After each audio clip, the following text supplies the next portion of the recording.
নমস্কার। প্রথমে যে খবরে আসছি, ভোটার তালিকায় বিশেষ নিবিড় সমীক্ষা ঘোষণা হতেই বাংলার সীমান্ত এলাকাগুলি দিয়ে বাংলাদেশে পালানোর হিড়িক শুরু হয়েছে। উত্তর 24 পরগনার স্বরূপনগরে ভারত বাংলাদেশ সীমান্ত থেকে গ্রেপ্তার হয়েছে 38 জন।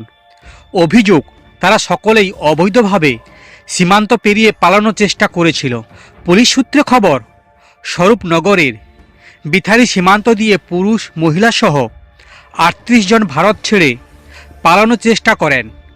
এরা সকলেই বাংলাদেশের নাগরিক এবং প্রত্যেকেই কয়েক বছর ধরে ভারতের বিভিন্ন প্রান্তে বসবাস করছিলেন। এসআইআর ঘোষণার পর থেকে সীমান্ত এলাকাগুলিতে অনুপ্রবেশকারীদের গ্রেপ্তারের সংখ্যা বেড়ে গিয়েছে। গত 3 দিনে শুধু স্বরূপনগর সীমান্ত দিয়েই 98 জন অবৈধভাবে নিজেদের দেশে ফিরে যাওয়ার সময় বিএসএফের হাতে ধরা পড়েন। জানা যাচ্ছে, গত 31 অক্টোবর বিথারি সীমান্ত থেকে 11 জন বাংলাদেশি গ্রেপ্তার হন। 1 নভেম্বর তারালি সীমান্ত এলাকা দিয়ে পালানোর সময় পাকড়াও হয়েছেন 45 জন। 2 নভেম্বর রবিবার আবার বিথারি সীমান্তে ধরা পড়েছে 38 জন। ওই 38 জনকে বসিরহাট মহকুমা আদালতে হাজির করেছে পুলিশ। এরপরে যে খবরে আসছি, ভবানীপুরের পর এবার অভিষেক বন্দ্যোপাধ্যায়কে হারানোর হুঁশিয়ারি দিলেন বিরোধী দলনেতা শুভেন্দু অধিকারী। সম্প্রতি নন্দীগ্রাম থেকে তিনি মমতা বন্দ্যোপাধ্যায় ও অভিষেক বন্দ্যোপাধ্যায়ের বিরুদ্ধে একযোগে রাজনৈতিক বার্তা ছুড়েছেন।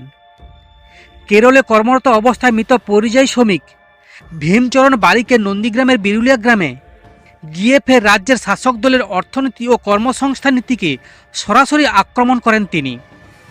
শুভেন্দুবাবুর দাবি, রাজ্যে কর্মসংস্থানের অভাবে 14 বছরে পরিযায়ী শ্রমিকের সংখ্যা বেড়েছে 12 গুণ।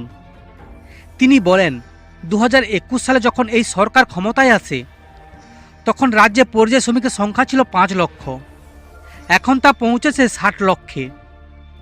শুধুমাত্র নন্দীগ্রামে 17টি অঞ্চল গেছে প্রায় 30,000 যুবক যুবতী কাজের খোঁজে রাজ্যের বাইরে যাচ্ছেন। ওড়িশা, মহারাষ্ট্র, তামিলনাড়ু, কেরলে যাচ্ছে বেশি। যুবকদের কেন বাইরে যেতে হবে, এই প্রশ্ন তোলেন শুভেন্দু। একজন অভিযোগ করেছিলেন, প্রাথমিক স্বাস্থ্যকেন্দ্রে ওষুধ নেই। পরে জানলাম আইপ্যাক তাকে দিয়ে বলিয়েছে। ওই ব্যক্তি আসলে ভুবনেশ্বরে মিস্ত্রি কাজ করেন। কেন বাইরে গিয়েছিলেন জিজ্ঞাসা করতেই বলেন, এখানে মজুরি 300 টাকা আর ওড়িশাতে 700 টাকা। শুভেন্দুর অভিযোগ, রাজ্যের প্রশাসনিক ব্যর্থতার ফলেই এমন পরিস্থিতি। এখানে সরকারের জন্যই বাইরে যেতে হচ্ছে মানুষকে। এদিন নন্দীগ্রাম থেকেই মমতা ও অভিষেককে চ্যালেঞ্জ ছুড়েছেন শুভেন্দু। তিনি মন্তব্য করে বলেন, নন্দীগ্রামে 1 কোটি টাকা দিলেও কোনো হিন্দু মমতা বন্দ্যোপাধ্যায় বা তার ভাইপোকে ভোট দেবে না। এসআইআরের বিরোধিতায় রেড রোড থেকে জোড়াসাঁকো পর্যন্ত মমতা বন্দ্যোপাধ্যায় ও অভিষেক বন্দ্যোপাধ্যায়ের নেতৃত্বে এক মেগা মিছিল। তারই প্রতিক্রিয়ায় শুভেন্দুর ঘোষণা করেন, মমতা হাঁটবেন বাংলাদেশি মুসলমানদের জন্য। শরীর ভালো থাকবে, আমিও হাঁটব, তবে পানিহাটিতে। সম্প্রতি পানিহাটিতে অভয়ার ধর্ষণ ও খুনের ঘটনায় তৃণমূলের বিরুদ্ধে তীব্র ক্ষোভ প্রকাশ করেছিলেন বিজেপি। তৃণমূল নেতারা পাল্টা দাবি করেন, প্রদীপ কর এসআইআরের আতঙ্কে আত্মহত্যা করেছেন। সেই জায়গায় এবার শুভেন্দুর পাল্টা মিছিল রাজ্য রাজনীতিতে নতুন মাত্রা যোগ করবে বলে মনে করছে রাজনৈতিক মহল।